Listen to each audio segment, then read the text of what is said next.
Buenas. El día de hoy, un cuento de la escritora mexicana Guadalupe Nettel. Tosis. El trabajo de mi padre, como muchos en esta ciudad, es un empleo parasitario. Fotógrafo de profesión, se habría muerto de hambre, y con él toda la familia. De no haber sido por la propuesta generosa del Dr. Roland, que, además de un salario decente, le otorgó a su impredecible inspiración la posibilidad de concentrarse en una tarea mecánica, sin mayores complicaciones. El Dr. Roland, en el mejor cirujano de párpados de París, opera en el Hôpital des 1520 y su clientela es inagotable.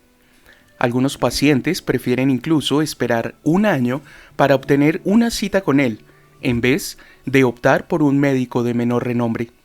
Antes de intervenir, nuestro benefactor le exige a sus pacientes 2 series de fotografías.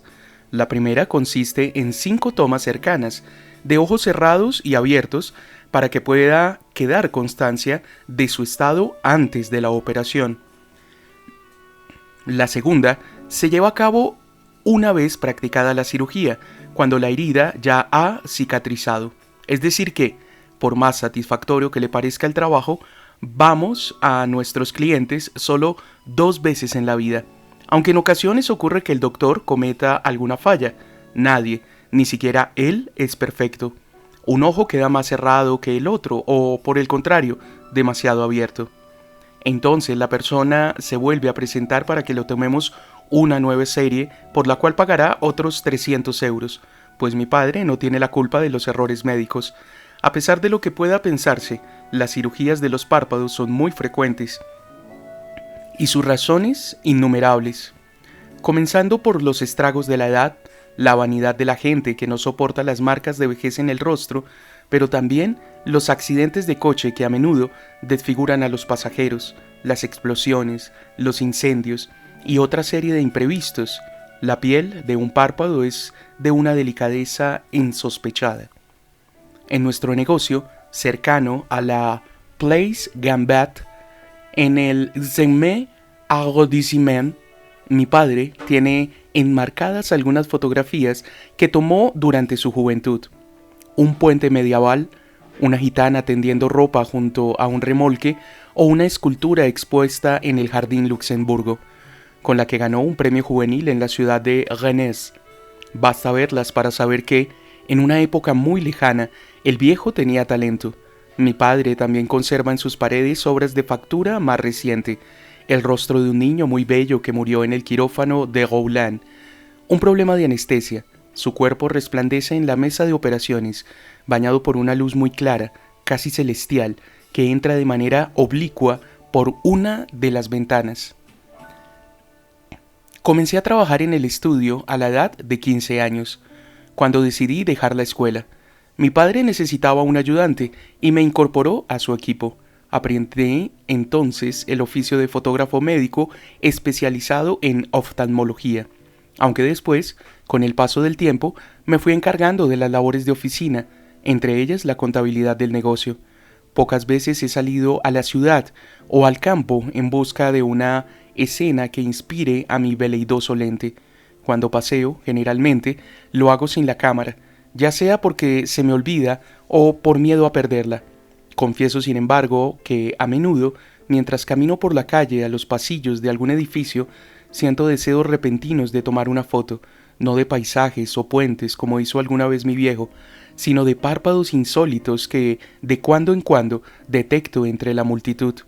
Esa parte del cuerpo que he visto desde la infancia y por la que jamás he sentido ni un atisbo de hartazgo, me resulta fascinante. Exhibida y oculta de manera intermitente, obliga a permanecer alerta para descubrir algo que de verdad valga la pena. El fotógrafo debe evitar parpadear al mismo tiempo que el sujeto de estudio y capturar el momento en que el ojo se cierra como una ostra juguetona. He llegado a creer que para eso se necesita una intuición especial, como la de un cazador de insectos. No creo que haya mucha diferencia entre un aleteo y un batir de pestañas. Me cuento entre el escaso porcentaje de la gente a la que le apasiona su trabajo, y en ese sentido me considero afortunado. Pero esto no debe causar confusiones. Nuestro oficio tiene algunos inconvenientes. Por el estudio pasa toda clase de individuos, la mayoría de las veces en situaciones desesperadas. Los párpados que llegan hasta aquí son casi todos horribles. Cuando no causan malestar, dan lástima. No es gratuito que sus dueños prefieran operarse. Al transcurrir los 2 meses de convalecencia, cuando los pacientes ya transformados regresan por la segunda serie de fotografías, respiramos con alivio. Esa mejoría pocas veces alcanza el 100%, pero cambia por completo un rostro, su expresión, su gesto permanente. En apariencia, los ojos quedan más equilibrados. Sin embargo, cuando uno mira bien, y sobre todo cuando ha visto ya miles de rostros modificados por la misma mano, descubre algo abominable. De algún modo, todos ellos se parecen. Es como si el doctor Whelan imprimiera una marca distintiva en sus pacientes, un sello tenue, pero inconfundible. A pesar de los placeres que otorga esta profesión, como cualquier otra, termina causando indiferencia.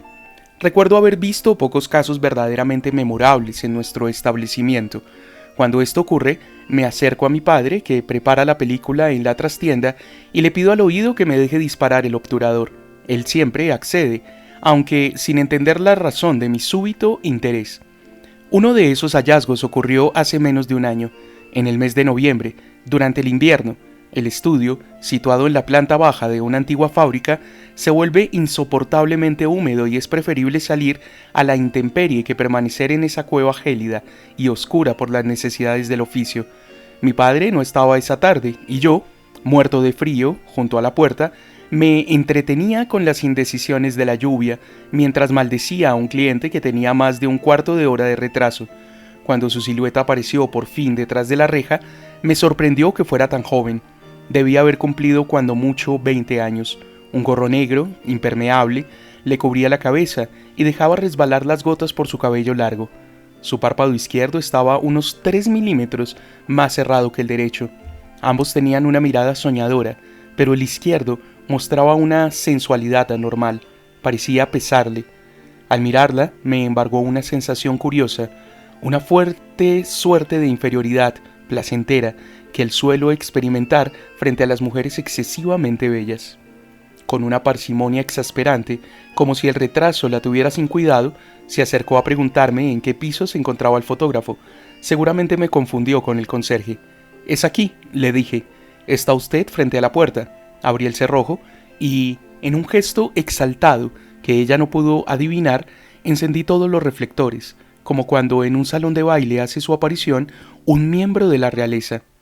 En cuanto estuvo adentro, se quitó el sombrero. Su pelo negro y largo parecía una extensión de la lluvia. Como todos los clientes, me explicó que había conseguido una cita con el doctor Whelan para que resolviera su problema. ¿Cuál problema? Estuve a punto de preguntar. «Usted no tiene ninguno». Pero me abstuve. Era tan joven, no quería turbarla y prefería hacer un comentario banal. «¿No parece usted de París? ¿De dónde viene?» «De Picardía», contestó ella con timidez, evitando el contacto con mi vista, como suelen hacer los pacientes. Solo que ahora, en vez de agradecerlo, esa actitud esquiva me desesperó. Hubiera dado cualquier cosa por seguir mirando durante la tarde entera ese párpado pesado y al mismo tiempo frágil, y habría dado el doble porque esos ojos se fijaran en mí. «¿Le gusta París?», pregunté yo, empleando un tono falsamente distraído. «Sí, pero no podré quedarme mucho tiempo. En realidad he venido únicamente para la operación. París la atrapará, puede estar segura. Cuando menos lo imagine, se vendrá a vivir aquí». La muchacha sonrió bajando la cabeza. «No lo creo. Quisiera volver cuando antes a Pontoise. No me gustaría perder el año por esto». La idea de que esa mujer viviera en otra ciudad bastó para deprimirme. Empecé a sentirme malhumorado.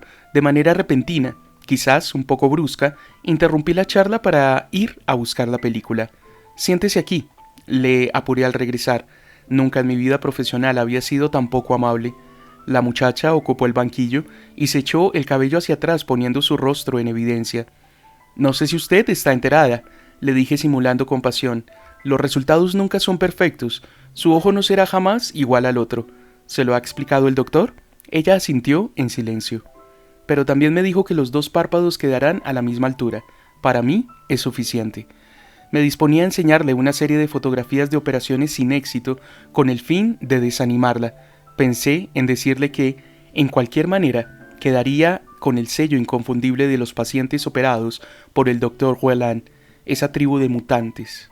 Sin embargo, no tuve el valor necesario. Sin decir una palabra, coloqué el telón de fondo blanco detrás de su cabeza, apuntando el reflector hacia sus ojos. En lugar de las 3 tomas habituales, disparé el obturador 15 veces, y habría seguido así hasta el anochecer si mi padre no hubiera llegado.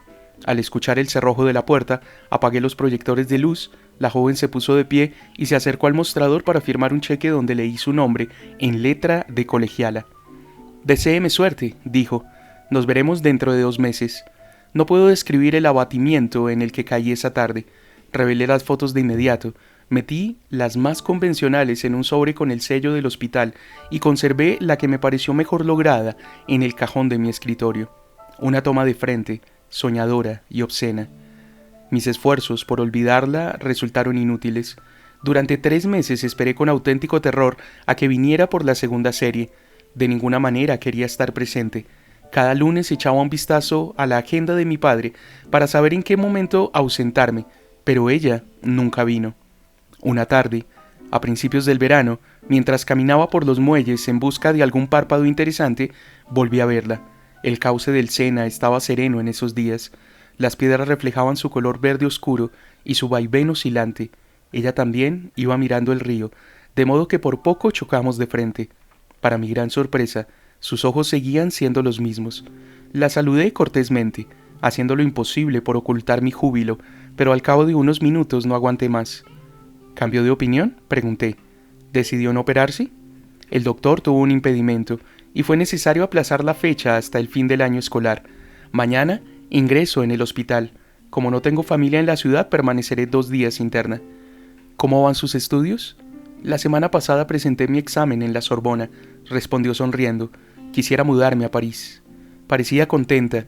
En su mirada advertí esa expresión de esperanza que suelen tener los pacientes en vísperas de cirugía y que otorga a los rostros más deformes un aire de candor. La invité a tomar un helado en la isla San Luis. Una orquesta de jazz tocaba cerca y, aunque desde donde estábamos no era posible ver a los músicos, las notas se oían en el muelle como si emergieran del río. La luz del sol le teñía los párpados de naranja. Caminamos varias horas, a veces en silencio, otras hablando de lo que sucedía durante el paseo, de la ciudad o del futuro que le esperaba en ella. De haber llevado la cámara tendría ahora alguna prueba, no solo la mujer ideal, sino también del día más alegre de mi vida. Al anochecer, la acompañé al hotel donde se hospedaba, una posilga cerca de Bond Nouvelle. Pasamos la noche juntos en una cama decrépita, en peligro constante de irse al suelo. Una vez desnudos, los 20 años de diferencia que había entre nosotros se hicieron más evidentes. La besé los párpados una y otra vez, y cuando me cansé de hacerlo, le pedí que no cerrara los ojos para seguir disfrutando de esos 3 milímetros suplementarios de párpado, esos 3 milímetros de voluptuosidad desquiciante. Desde el primer abrazo hasta el momento en que, agotado, apagué la lamparita de noche, sentí la necesidad de convencerla. Entonces, sin ningún tipo de pudor o inhibiciones, le rogué que no se operara, que se quedara conmigo, así como era en ese momento, pero ella pensó que se trataba de una cursilería, una de esas mentiras exaltadas que se dicen en circunstancias como esa. Prácticamente no dormimos esa noche. Si el doctor Whelan lo hubiera sabido, él, que siempre exige a sus pacientes el más absoluto reposo en vísperas de una cirugía. Ella llegó al pabellón preoperatorio con unas ojeras que le hacían verse mayor y también más hermosa. Le prometí acompañarla hasta el último momento y después, cuando se recuperara de la anestesia, venir a verla de inmediato, pero no me fue posible. En cuanto la enfermera entró al cuarto para llevársela al quirófano, me escapé reptando hasta el elevador. Salí del hospital hecho añicos. como quien acaba de encarar una derrota. Pensé tanto en ella al día siguiente, la imaginé despertando sola, en ese cuarto hostil con color a desinfectante. Hubiera deseado poder estar ahí, acompañándola, y lo habría hecho de no haber habido tanto en juego, mis recuerdos, mis imágenes de esos ojos que, de haberla visto después, idénticos a los de todos los pacientes del doctor Whelan, habrían desaparecido de mi memoria. Algunas tardes, sobre todo en los periodos austeros en que la clientela no ofrece ninguna satisfacción, pongo su fotografía sobre mi escritorio y la miro unos minutos. Al hacerlo, me invade una suerte de asfixia y un odio infinito hacia nuestro benefactor, como si de alguna forma su escalpelo me hubiera mutilado. No he vuelto a salir con la cámara desde entonces. Los muelles del Sena no me prometen ya ningún misterio. De la escritora mexicana Guadalupe Nettel, Tosis.